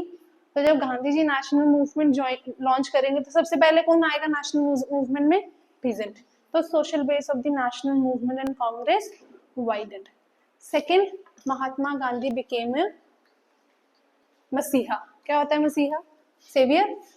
लोगों ने इनको मसीहा मानना शुरू कर दिया। जब आप किसी को मसीहा जैसी चीज मानना शुरू कर दोगे तो आपकी जो महात्मा गांधी लीडर बन गए, पर लीडर एक्सेप्ट भी तो होना चाहिए ना लोगों के लिए। तो जब लोगों ने उनको मसीहा मानना शुरू कर दिया तो his authority as a leader और his acceptance of a leader of Mahatma Gandhi as a leader strengthened. Modi कुछ अच्छा करता है, लोगों को लीडर मान लेते हैं क्योंकि उन्होंने उस कम्युनिटी के लिए अच्छा किया। वैसे ही गांधी जी ने अच्छा किया तो लोगों ने उनको लीडर मानना शुरू कर दिया। थर्ड इज, महात्मा गांधी अगर रीजनल सत्याग्रह नहीं करते तो शायद उनको अपने सबसे prominent followers that is Sardar Vallabh भाई पटेल और कौन थे, विक्रम साराभाई। सुना है नाम? कोई बात, सुन लिया। विक्रम साराभाई जैसे जो उनके सबसे स्ट्रॉन्ग एसोसिएट थे, जो तब तक उनके साथ रहे जब तक उन्होंने लास्ट ब्रेथ नहीं ली, वो नहीं मिलते। क्योंकि अकेले तो वो भी नहीं कर सकते थे, उनको भी तो सपोर्ट चाहिए। तो वो सपोर्ट जो उनको पूरे वक्त चाहिए था वो उनको रीजनल सत्याग्रह के दौरान मिला। And the fourth is, before launch satyagraha को कोई दवाई लॉन्च करनी हो, एक्सपेरिमेंट करते हैं ना before launching among the masses. अगर सत्याग्रह सीधा बड़े स्केल पे लॉन्च कर दे तो शायद वो फेल हो जाता। So he experimented satyagraha and he believe that satyagraha could prove a success. Clear हुआ यहाँ तक? रीजनल सत्याग्रह की इंपॉर्टेंस समझ आई कि एक गांधी जी को प्लेटफॉर्म, एक बेस मिल गया अपनी लीडरशिप क्वालिटीज दिखाने का और लोगों के अमंग अपनी पोजीशन को स्ट्रेंथन करने का, ठीक है, और अपनी आइडियोलॉजी को एक्सपेरिमेंट करने का। क्लियर? आगे बढ़े। क्या हुआ? क्लास कितने बजे है? 12 बजे? कोई गैप नहीं है? That is so sad. Rowlatt act कर लो सिर्फ, ठीक है? रोलैट एक्ट, ठीक है, क्योंकि पीडीएफ में भी लास्ट टॉपिक है तो ये पीडीएफ पर लिख लेना। अगर हम लिख नहीं रहे ना तो तुम्हारा नेक्स्ट डे वो लिखा होना चाहिए नोटबुक पे, और ये बेनिफिशियल भी है, तुम्हें लर्न हो जाएगा। पढ़ो फिर लिखो, कॉपी नहीं करना है, पढ़ना है, समझना है, फिर लिखना है। Rowlatt act was passed by the British government in 1919 में ब्रिटिश गवर्नमेंट ने रोलैट एक्ट पास की। उससे पहले वॉर के दौरान बहुत सारे नेशनलिस्ट को ब्रिटिशर्स ऑलरेडी अरेस्ट कर चुकी थी, कन्विक्ट कर चुकी थी। रेवोल्यूशनरीज अरेस्ट हो चुके थे, बहुत सारे जो मेजर मेजर रेवोल्यूशनरीज थे वो इस टाइम तक अरेस्ट हो चुके थे और सारे कहाँ थे? जेल में। अब इस एक्ट के तहत अब उनको ये समझ आ गया था नेशनलिज्म तो बढ़ेगा, तो उन्होंने अरेस्ट और इम्प्रिजनमेंट और ट्रायल इजी करना था अपने लिए। पहले क्या होता है, पुलिस थाने बिठाते हैं 24 घंटे के आगे, विद इन मजिस्ट्रेट के सामने पेश करना पड़ता है, ट्रायल होता है, प्रॉपर ट्रायल्स भी होते हैं, उसके बाद किसी को कन्विक्ट किया जाता है। तो इस एक्ट के तहत उन्होंने गवर्नमेंट को ऐसी पावर्स दी कि वो किसी को भी अरेस्ट कर सकते हैं विदाउट एनी ट्रायल। आप किसी को भी इम्प्रिजन कर सकते हो, जेल में डाल सकते हो बिना किसी कोर्ट के ट्रायल या फैसले के, यानी कि कन्विक्शन के। So this was against the principle of, याद आया, rule of law. So this act was against the principle, any principle, कोई भी प्रिंसिपल ले लो, ये एक्ट हर चीज के अगेंस्ट थी। और इस एक्ट के दौरान जो इंडियंस प्रेजेंस थे लेजिस्लेटिव असेंबली में, उन्होंने इस एक्ट को अपोज भी किया, लेजिस्लेटिव काउंसिल में सॉरी, पर फिर भी ये एक्ट पास की गई जिसके तहत गवर्नमेंट को पूरा हक है, पूरी अथॉरिटी है किसी भी बंदे को जेल में डालने की, इम्प्रिजन करने की बिना कोर्ट के ट्रायल या कन्विक्शन की। तो ये कितनी गलत चीज है।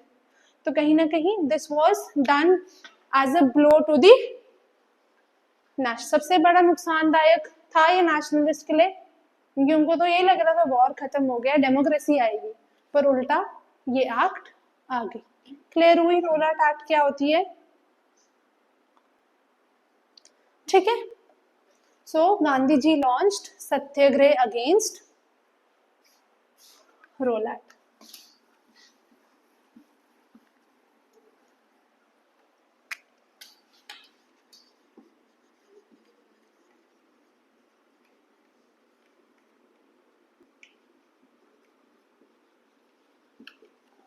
Gandhi launched satyagraha against the Rowlatt act. Gandhi ji को ये act, being a lawyer, he was a lawyer, he know the procedure of the judiciary, so being a lawyer he considered this act as very disbelievable and wrong। तो उन्होंने national movement का command लिया, उन्होंने एक सभा बनाई, that is the सत्याग्रह सभा 1919 में, और इस सभा ने बोला कि हम इस एक्ट को डिसओबे करेंगे, हम इस एक्ट को नहीं मानेंगे और हम इस एक्ट के अगेंस्ट लड़ेंगे, और अगर हम एक्ट को डिसओबे करेंगे तो हमें कोर्ट इम्प्रिजनमेंट या कन्विक्शन या इम्प्रिजनमेंट, कोर्ट, अब हम एक्ट को वो कर रहे हैं तो हमें अरेस्ट भी किया जा सकता है, हमें इम्प्रिजन भी किया जा सकता है, तो हम उस चीज को भी रेजिस्ट करेंगे, हमने इस एक्ट को इनफेक्ट नहीं आने देना। कौन कौन पार्टिसिपेट करेगा मूवमेंट में? अब गांधी जी की पहली मूवमेंट है ना nation wide, peasants, workers and artisans. Peasants, workers and artisans became the most significant participants of the movement, and movement इन्हीं के ऊपर थी। क्या कहेगी मूवमेंट?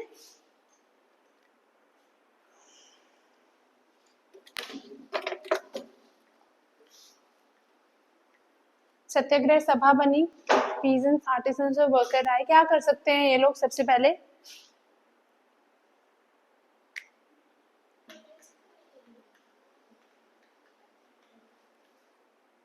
सबसे पहली चीज होती है तो हड़ताल या तो बॉयकॉट। बॉयकॉट किसका होगा? And institution. जो एक्ट है वो तो इंस्टीट्यूशन से रिलेटेड है ना, तो गुड्स के साथ साथ आपको फॉरेन इंस्टीट्यूशंस को भी बॉयकॉट करना है। एंड इससे पहले किसी भी बड़े प्रोटेस्ट में इतने मासेस ने पार्टिसिपेट किया था? नहीं। So now nationalism turned towards masses due to the leadership of Gandhi ji and participation of Gandhi ji, जो इससे पहले नहीं हुआ था। तो मार्च and April 1919, before the Jallianwala Bagh massacre, this movement generated political awakening among the masses, क्योंकि बहुत सारे लोग enthusiastically गांधी जी के बुलाने पे आए और उन्होंने मूवमेंट में पार्टिसिपेट किया। So this was your Satyagraha against the Rowlatt Act, which was launched by Gandhi ji and participated by workers, peasants and artisans। और ये इसलिए इम्पोर्टेंट है क्योंकि पहली बार नेशनलिज्म मासेस तक पहुंचा और मासेस ने नेशनलिज्म की कॉल पे रिस्पॉन्स किया और पार्टिसिपेट किया। क्लियर? यहाँ तक क्लियर है?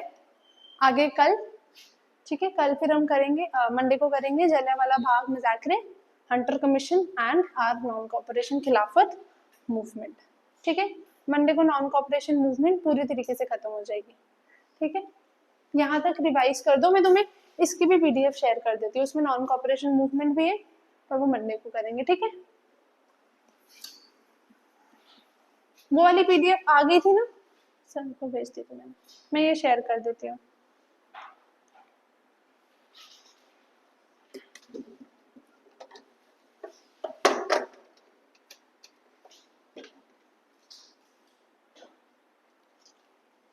रिवाइज करो, कल संडे है प्लीज। टेस्ट कब रखना है नेक्स्ट?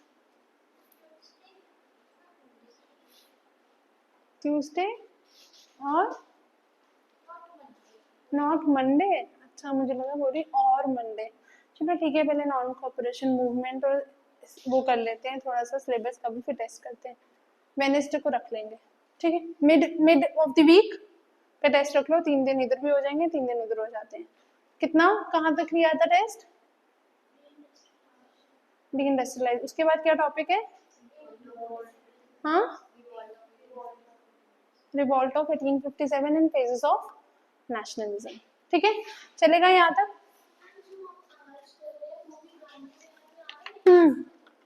गांधीयन अगस्त प्रोक्लेमेशन तक तुम्हारा आ जाएगा 1905 to 19। उसके बाद तुम वो हेडिंग डालोगे स्ट्रगल फॉर स्वराज और गांधीयन एरा। ठीक है,